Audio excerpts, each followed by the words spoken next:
Hello friends, आज आपण बनवणार आहोत मटर पनीर पुलाव। त्यासाठी लागणारे साहित्य आहे, इथे मी भात शिजवून घेतलेला आहे, बासमती आहे, मटार आपण उकडून घेतलेले आहे, पनीर आहे, त्यानंतर फोडणीसाठी आपल्याला एक कांदा लागणार आहे, तेजपत्ता, थोडीशी काळी मिरी घेतली आणि जिरा आहे, इथे हळद, गरम मसाला, धणा जिरा पावडर, मीठ, कसुरी मेथी आहे आणि कोथिंबीर आहे। इथे मी तळलेला कांदा घेतलेला आहे आणि तेल। आता आपण कृतीकडे वळूया। इथे आपण कढईत तेल घेतलेलं आहे, हे मी कांदा तळलेला आहे तेच तेल वापरलेलं आहे। त्यानंतर मी ह्याच्यामध्ये तेजपत्ता, थोडीशी काळी मिरी आणि जिरं टाकणार आहे।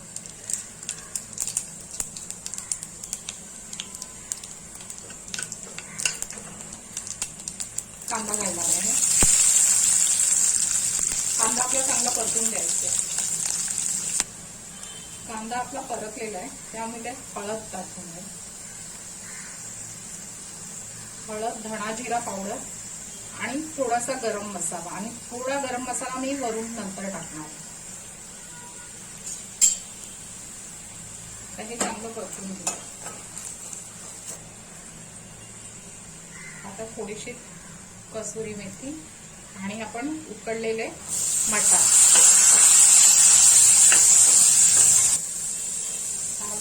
थोडस मीठ टाकणार आहे। आपण भात शिजवताना मीठ टाकलेलं आहे, त्यामुळे जरा बेतान होईल।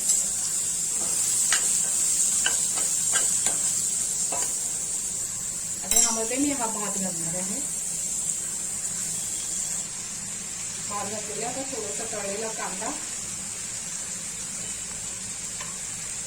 कोथिंबीर,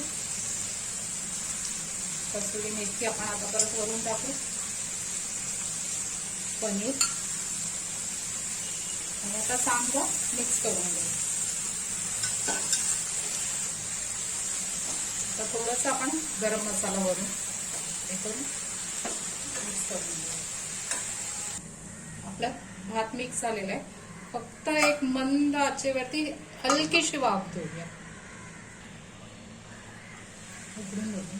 आपण हलकीशी वाफ दिलेली आहे, आता आपण सर्व करूया।